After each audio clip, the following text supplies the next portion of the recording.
I'm Anna. And I'm Ben. We are AutoSave. Welcome to our channel. Today we are watching Mushoku Tensei, Season 1, Episode 15. Last episode we had a revelation. And that revelation was that Gallus Cleaner was not the cool, smuggling pirate badass that we thought he was. No, he was just has a cool nickname. That's a smuggler. I don't know. He did have a cool nickname. What was it? The Cleaner. The Cleaner, yeah. I don't know. Hey, at least we got something out of it, and that is a potential new member of our squad, not the Sacred Beast. I am, of course, talking about Geese, the man, the myth. He's devoted. I like him. Yeah, he's a cool guy. We also got hit with a pretty big bombshell at the end of last episode. Soros is no longer with us. Yeah, the timing was impeccable of the kind of transition between emotions. Yeah. At the very end of last episode. Darius, I think, was put in charge. Was put in charge. I don't know how I feel about him. We haven't really had time to learn about him, but I have a bad feeling. I don't like him. Yeah, I don't know. I don't think he'd be as charismatic, you know? We also got to look at some people watching on other than Philip, which was a blonde girl with blue eyes that we don't really know, and I don't know. Is that elf guy? Does he have glasses on? Or is something in front of his eyes? The haircut is very similar to Sylphie as a child, but this character has silver hair. Is it like a visor? Or is it like something sunglasses inside? I don't know. Yeah, I don't know. Blindfold? Interesting. I don't know where we're going from here because like it's an interesting place to leave off with the Soros revelation when we're so far away, you know? Like, is this our journey there now? Like, we're resuming our journey, getting out of Doldia? How fast does news spread of things of this nature? Good question. Especially when the whole, everyone is in kind of being displaced. Yeah. And so really, news would probably travel even slower when so many people are displaced already. Yeah. Is this something that would, like, be posted on a bulletin board, you know? Is this something Eris is going to learn about from afar? That'd be pretty sad. I don't know. I don't want to be there when she finds out. Yeah, me either. You ready? Yeah. Sweet. Do you think this is still Rudy's reign? Oh no. Where's Rudy? Where's he hiding? He's in a box?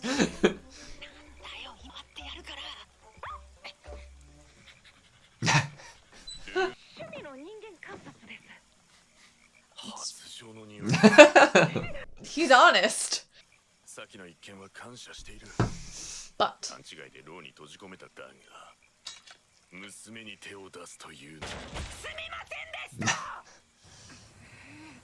Eris knows exactly what's going on. Whoa. I love it. Aww.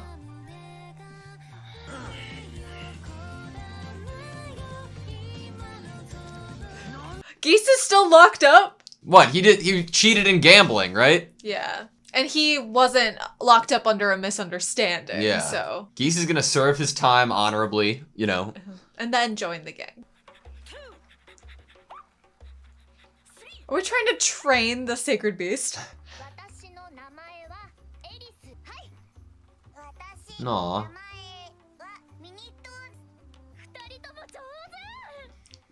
Eris is a better teacher.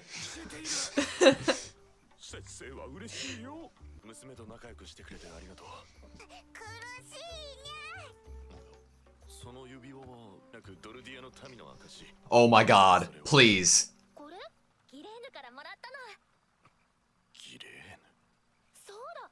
Uh-oh.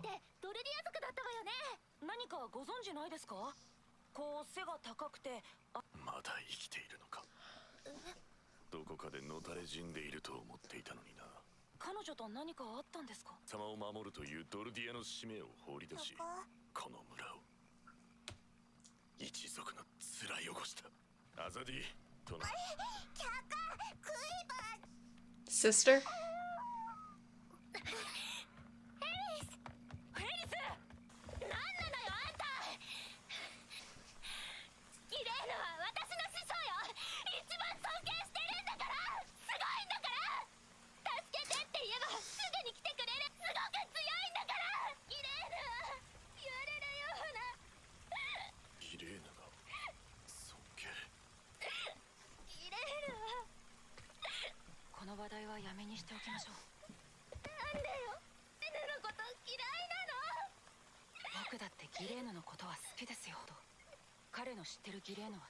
Oh.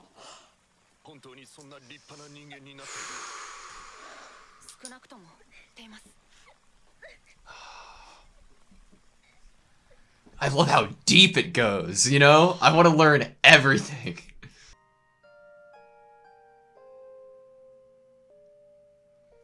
God, I'd love to check in with Ghislaine. Sister, I was right! Little sister.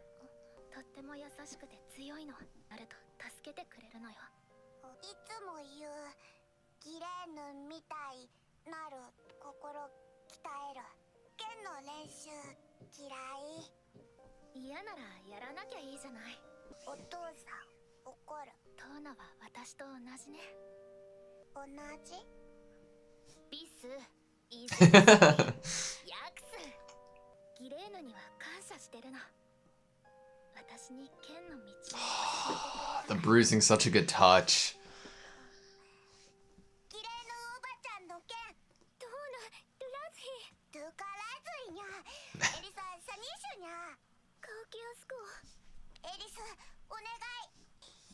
The determination in that young face. I'm just Look worried. at those abs. I'm worried it's gonna be seen as like a sign of disrespect, though. You know? Maybe. Is that overstepping? Or he's listening. He probably knows his daughter enough to know she'd be curious once she learned about Ghislaine. I wonder if it's like seeing his little sister again, you know? Oh, probably. The sword style's probably pretty similar.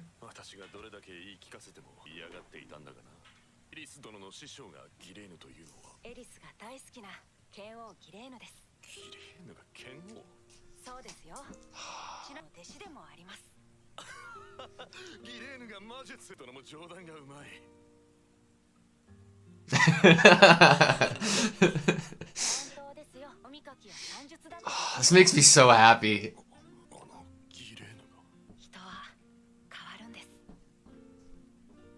People change. She's learning so quick! Whoa, great animation!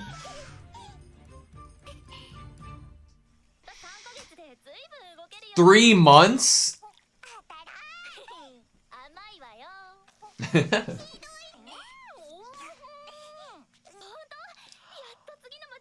They can't that leave makes because... sense.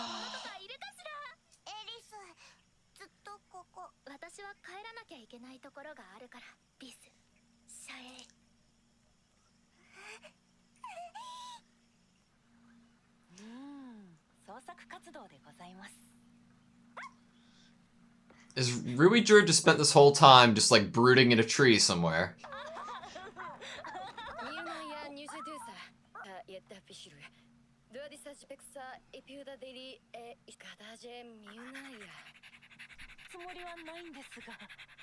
Oh my god.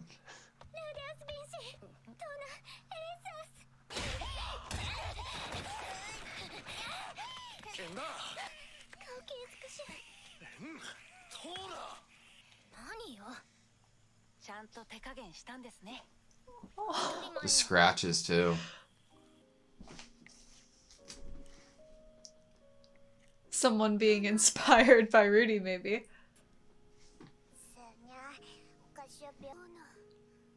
This is such an interesting reflection on literally his relationship with Ghislaine, you know? Mm-hmm.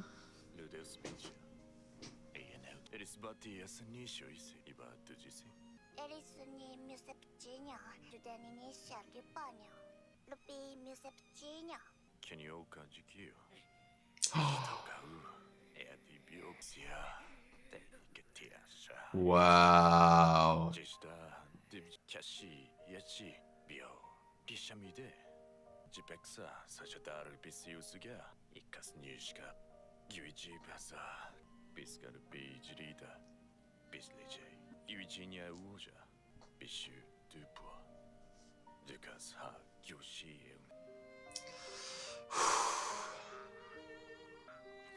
This music's so good.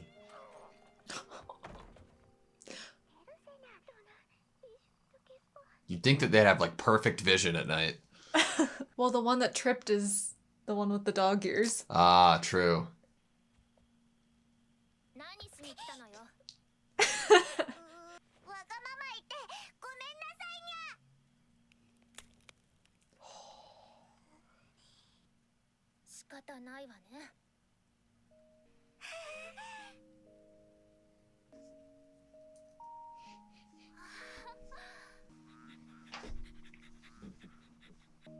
I want to stay in Doldia forever. Right? Why do we have to leave? I was trying to figure out what Eris could give her, like, as, like, a, you know, training token. I Like don't a know. parting ways gift? Yeah.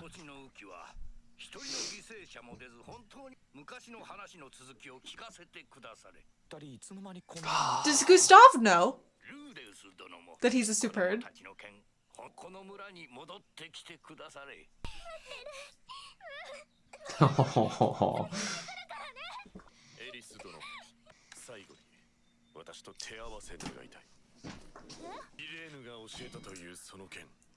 We better get to see it. Oh my god. I'm so excited.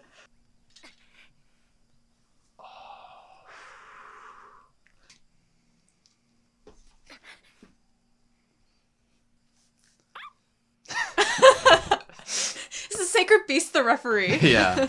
Oh!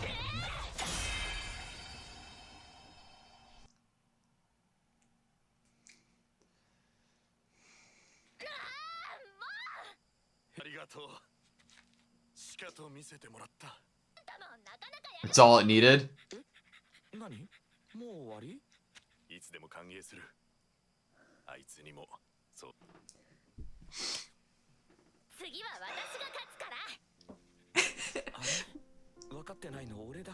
No, we don't get it either. I get it. Or at least I'm gonna tell myself I get it.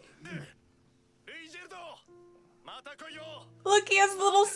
Oh, Oh! look! What about the Sacred Beast, though?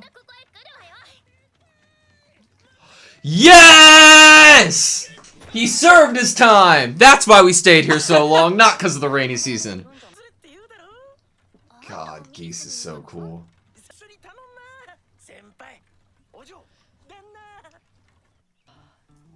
I don't feel like we should have left the Sacred Beast. I don't know, If- there's something about it.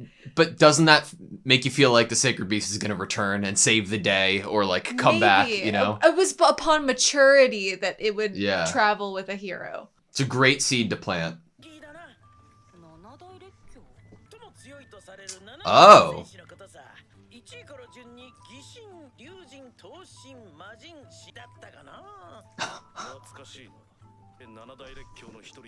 God, I love the lore.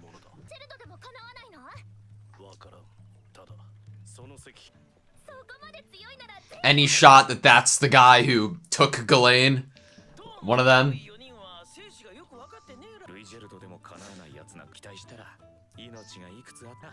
That doesn't bode well. Oh, look at all the symbols. I like that they're glowing. Okay, that was Mushoku Tensei, Season 1, Episode 15. What a delightful episode, dude. That was awesome. Okay, so we really loved the Demon Continent when we went to the Demon Continent. But now I'm like, oh wow, I really like Doldia Village. Dude, everywhere that we're at, like, it's so alive, and there's so much depth and reason for it. You know what I mean? Mm-hmm. Like, it's not superficial. It's not on the surface. Like, they make everything count and feel like, I don't know, man. I loved this episode.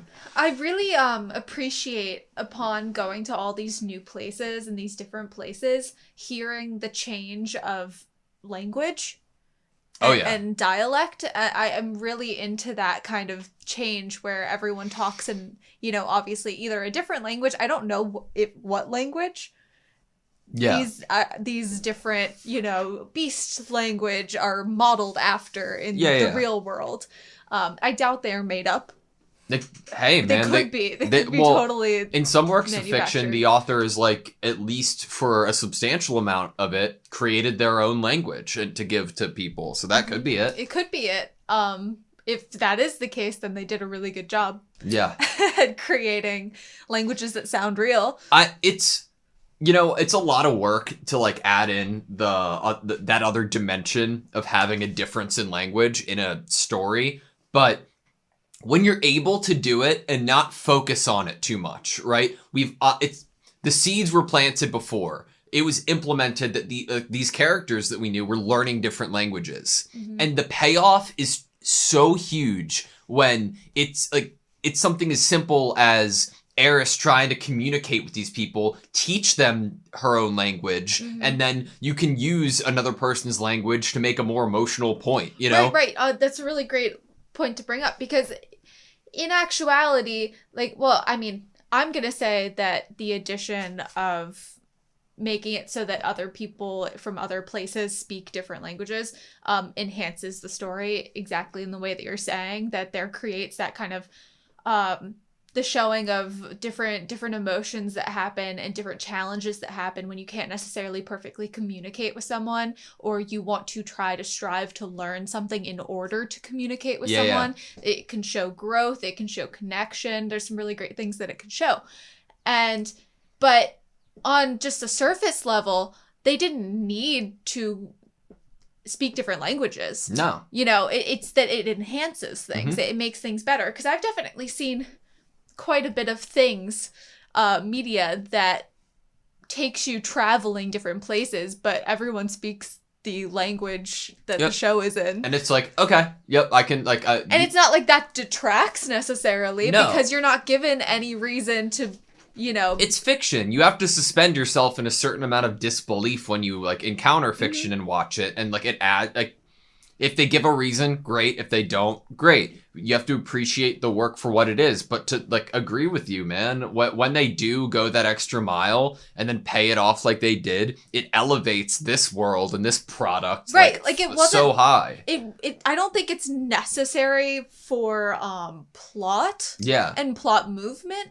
But I think what it does is it just creates an even more dimensions to the actual characters themselves and the world, makes it a little more realistic. Yeah. And I think that none of that was necessarily necessary. But I love when people take the extra effort and, go 110% instead of 100%. I am absolutely blown away at the amount of depth this show continues to show me. And I am blown away.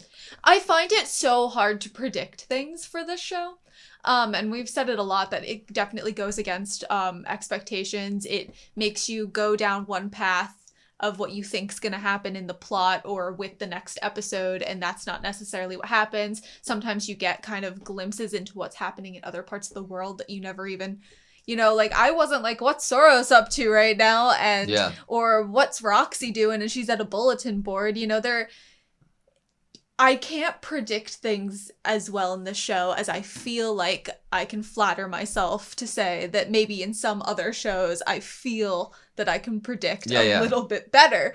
And in this show, it's like, what's the point of predicting? Because when I started out doing that, I was wrong half the time. But there's definite seeds that are planted.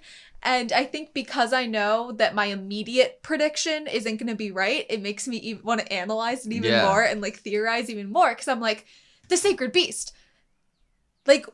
That's a seed that was planted. And I feel it has to somehow, sometime come back. But obviously not in the way that I expected it to, which was an immediate sacred beast is coming with us, because of the foreshadowing line in this episode about the sacred beast coming out when there's times of peril and maturing and then following with a hero. Yep. And I was like, foreshadowing that he's going to leave at the end of this episode with Rudy. Don't you hope that we're lucky enough to get that much material out of this show? That it's that we get to watch this show and be along for the journey until we get to the point that they've alluded to. Maybe this is all just a story about Rudy's coming into that lore. Maybe that lore piece that there's going to be a hero and that this is a time of peril and we have these mono disasters, and something is coming, some big crisis, and that there is going to be a hero that rises upon maturity. Like, I know that was the line used about the sacred beast, but I think it should also fit the possibility of who the hero is. Yeah, of course. Upon maturity. And what if this is what this is? Like, this whole show is just Rudy growing into the hero? Maybe it's not Rudy, but I think that would be really interesting, and there are a couple lines that were like used to, I think, support your point there. There's a great line that I know you caught, and that was that people change. Yeah. I was like, I was so happy to hear Rudy say that. I think that's why I love dialogue so much, is because when you actually think about the specific character that's saying the thing and how they choose to phrase things. And so then obviously having Rudy as a character say that people change, it's almost like you want to be like, are you saying that when you say those words, are you aware enough when you say those words to realize that it could reflect upon you as well? Yeah. And I don't know yet if he is able to see that upon himself yet. I think he is to a degree, for sure. Like, as they're teaching us and showing us, it's not like an overnight thing, right? It's not like flipping a switch, I've completely changed. There's a lot of gap there, of middle ground, that there's growth in smaller steps. Rudy and his friendships and his trust with people, and like the overall like there's been change and growth, so much so in the series, man. Like, I don't know if I've ever watched a show that 15 episodes in, there has been such significant growth, not even about the main character, but about a character like Eris.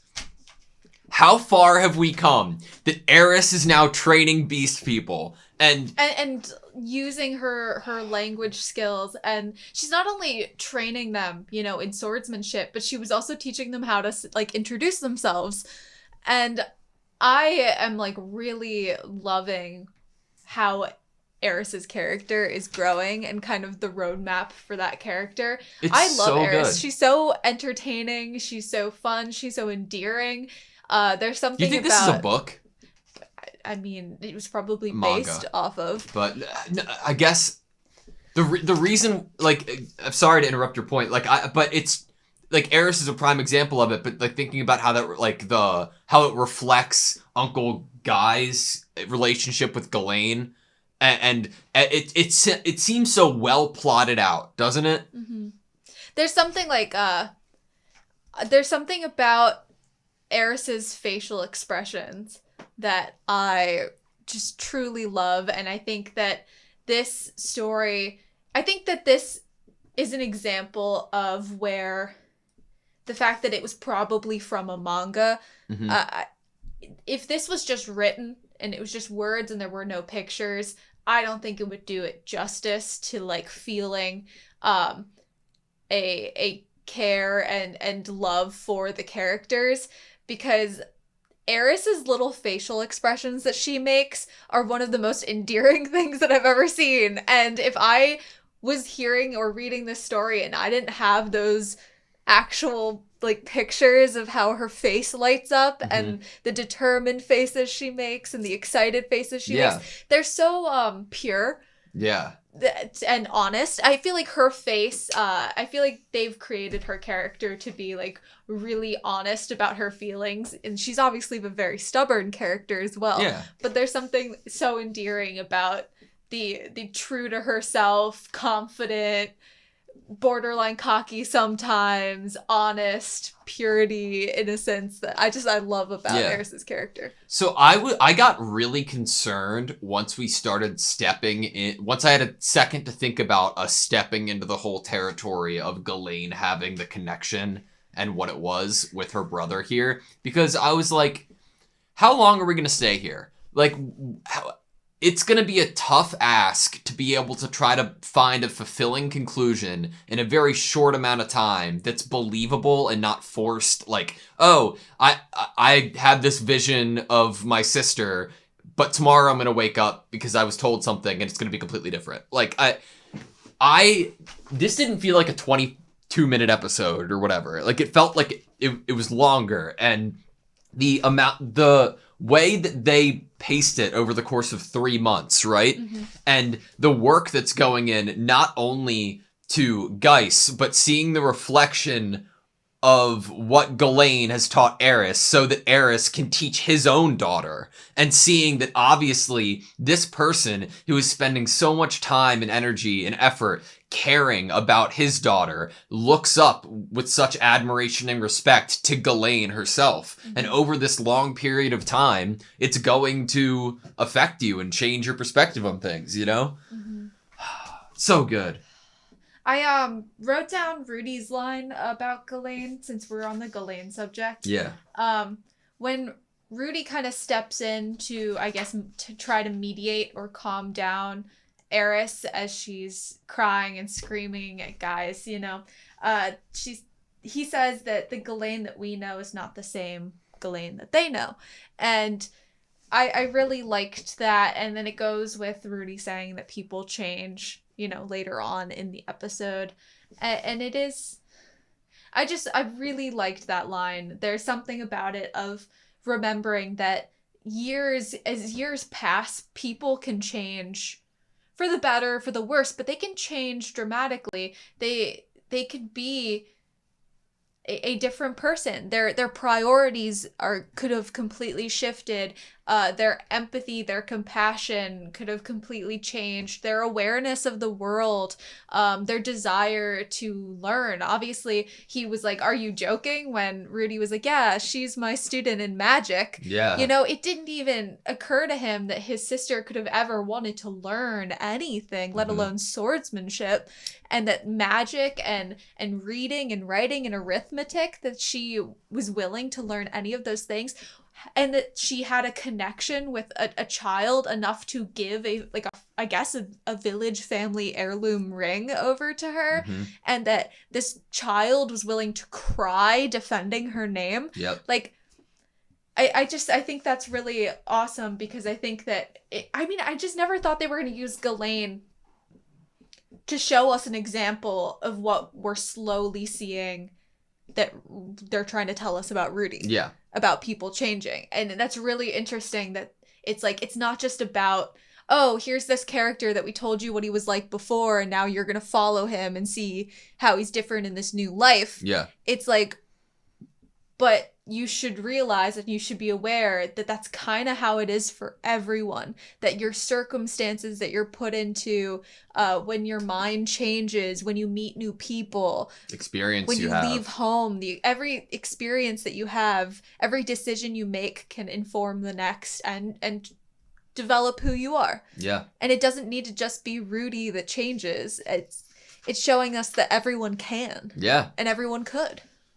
What did you think about getting to see a little bit of Ghislaine and hearing about her when she was a kid? I wanted to say it in the reaction, but she was like borderline feral, for lack of a better term, right? And like, she of course didn't want to like learn or train or anything, much like Gaius, I don't know, but much like Tona, right? Mm-hmm. And but she seemed a little more like further gone and more like antagonistic. She didn't even want to communicate. She didn't want to learn language. Yeah. She which is wild. And then she was taken by a wandering swordsman. Yeah. What the hell? Who I thought kind of looked like Gallus Cleaner. For a second, just some of the things reminded me, just a facial scar kind of aura, but I don't think it could be the same person. I feel like because of the fact that he's locked up in the village right now, there would have been more of a point to make us draw a connection between the two. So I think this must be a different person. His sword is very grandiose, you know? We're probably not gonna be able to see it well, but it's like, I don't know, man. He has a fancy sword. It is fancy, yeah. But probably expensive. He's probably not like the Dragon Knight or anything like that, right? Which Which is Ghislaine a master in? Sorry, I was looking at Perugius because we'd seen him before. There's obviously all the different sword styles. Yeah. So then it leads me to believe that this person that took her from the village is one of the the 7. Do you think? I think so. I mean, why would we be getting this kind of secretive little glance, this guy covered face with a sword that took Ghislaine out of the village, trained her to like be a master basically and be amazing, and it seems then like... we learn at the end, like, oh, and Rudy's like, oh, I hope I meet one of them. But like knowing this show, they can go any direction with that. Create like expectations and then squish them. Yeah, Make like, them go somewhere else. The idea of him being a great power is definitely interesting. I that's where my mind is at right now as well. But it doesn't need to be, right? Whoever this dude is, right, that felt like Ghislaine was a kid here too. Like Ghislaine had to live an entire life before she even like met up with like the rest of her guild, you know, the rest of her crew. It's obvious that by the time she met up with her guild, her crew, she was on her own. For whatever reason, maybe she had learned all she needed to and she was sent on her way by what I assume would be this swordsman master of hers. Yeah. Or he has since passed, or he doesn't have to be at all. Like he is probably a pretty questionable person in terms of morals. He just took a girl away from a right, village. Like, are we not like that's the whole point of us being upset the last couple episodes is because young children were taken from villages. Yeah. But apparently it was fine like 20 years ago. Yeah. But the brother was like, yeah, like I thought she was going to be in some ditch somewhere. Like I was almost glad she was taken away, you know? And I don't know. I would love to learn even more about what Ghislaine's been through, and I hope that one day we'll get to. There's such like meaning to every fight that we get and every like set piece or like action in this show, and it makes it like there's so much weight to it. It makes it more substantial. Like Gallus Cleaner ended up being a fight, and that's way better than if it was just some random thug that we'd never met before. The battle at the end of this episode was great. So when they like just had one strike at each other, what my mind went to was, I know you haven't watched it or read it, but without getting into the detail, in original Dragon Ball, there was a fight in between two people, and there was a bunch of people witnessing that fight between these two martial artists, right? And they had a very similar sequence of both of them coming to blows, but in the air.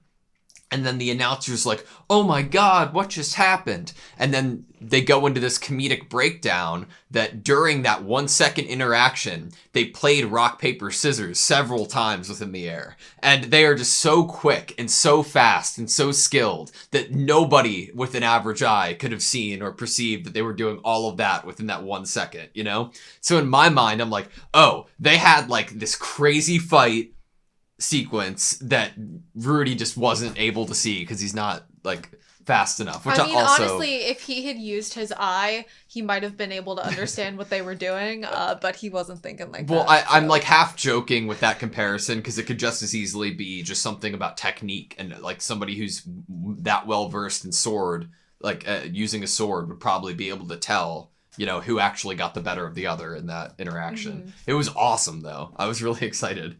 I just Eris afterwards being like, you win. Yeah. And I'm like, it's just so nice to just see that character development. Okay. Enough of me like ogling and loving Eris so much. Like, she's the best thing ever. I love her.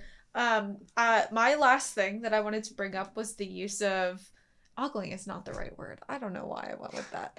It was the first thing that popped into my head because I think about Rudy and that word is attached to him. Admiring, gushing.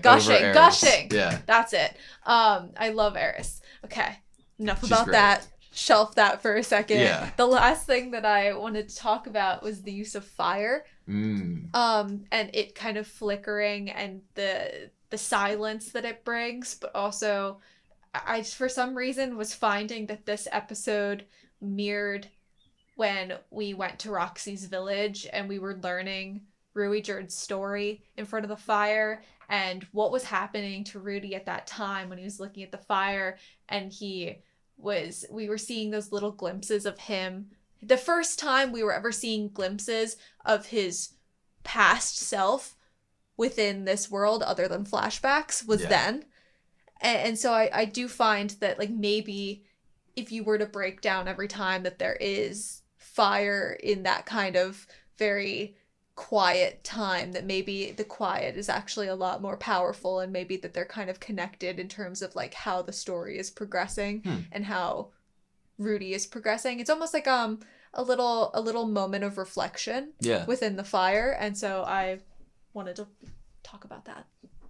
You're right. I didn't think about that, because every time that something like a close-up on specifically like a fire that people are gathering around, right? Like a campfire, whether inside or outside, that people are talking about, Rudy does like use it for a second as, I don't know, it's interesting. Like, obviously, like, he wasn't in front of it for this one. But there's something about it that I almost feel like if you were to stitch all of the scenes in the show with the fire, there's like this quiet emotional element there that I feel almost would probably say very loudly what the progress was in actuality. Like a reflection point. Reflection point. I think I had the thought at one point, like, man, Ruijerd isn't doing much. And then I was like, well, think about where we are and how in our face the connection between Eris and her entire family is with these type of people. And obviously there's a lot of issues and wrong of what Soros has, like, or was doing in regards to beast people, you know? And it's just interesting that, like, even though that's the case, whether it was intended or not, because of that, Eris has this, like, amazing, pure admiration and respect for these people that is just so infectious and so great. Sorry, now I'm gushing about I'm just Eris. gonna tell myself that maybe Soros saved them from bad people that had bought them, and they didn't, and decided that they could live with him, and they all wanted to, because he was nice. I'm just gonna hope that he is dead, and I don't want to speak ill of the dead any longer. So I'm gonna give him, innocent until proven guilty. I am very glad that Ruijerd made a friend, though. Obviously, like, he does come off as the type of guy either to, one, sit alone in a tree and brood on tree branches for 3 months straight. Number two, in the dub, he's probably voiced by Chris Sabat, who voices Piccolo and Vegeta. I would be really curious to hear dub voices. Yeah, and number three, if he does make any friends, he does seem like the type of person who would, like, focus in on one relationship or one friendship. It does, yes. It makes a lot of sense to me. And do you think that makes me want to ask a question. Do you think that Gustav, the chieftain, knows that he's a Superherd after 3 months of this friendship? I think so. I'm going to say yes. Too. I'm going to say that I hope that in years, when we do come back to this village, and when we do potentially get the Sacred Beast back on our team, that Ruijerd and Gustav will go up to each other and, like, shake hands again, just the way that they did when he left. God, I hope that happens. Just like I hope that every episode from now on will be filled to the brim with geese. I need more geese content. He's such a cool guy. It's interesting because we have, like, geese, and then we have geese. Yeah. He's so cool. He looks like Tristan from Yu-Gi-Oh! Just cooler. Do you think that he is a lasting character, or do you think that he's just kind of along for this little... Never. He's gonna get an interesting outfit that definitely doesn't make him look like just another person that blends in with the crowd. He looks like another person right now. We're gonna get him a headband. He needs to stand out a little bit more. He needs a headband if he's gonna really, like, join. So cool. I'm sure that would be, like, a really emotional, monumental moment of, like, You're part of the crew. He does something like really valiant. He like saves them, and they were like, "We got this for your birthday, but it seems like now is the best time to give it to you." And they hand him his own headband, and he like starts crying. Yeah. I'm like 99.99% in love and believe Geese that he's like the best character in fiction. But that 0.001% makes me think that he's like a little bit of a scumbag who cheats totally in dice. And I am worried that he'd betray people. But that's very small. That's minuscule. Scum can still apparently be trusted. And that change. is what this show is telling. Well, I don't even know about that because Paul could still be trusted by his guild. Yeah. So I think Scum could possibly have some good points to them. some loyal. No, not even loyalty. They're not loyal because he literally cheated on his wife. Yeah. Maybe Scum have some non-scummy points to them. Maybe. All right. You good? Yeah. Thank you guys so much for watching this video. Please like, comment, and subscribe. And we hope to see you next time.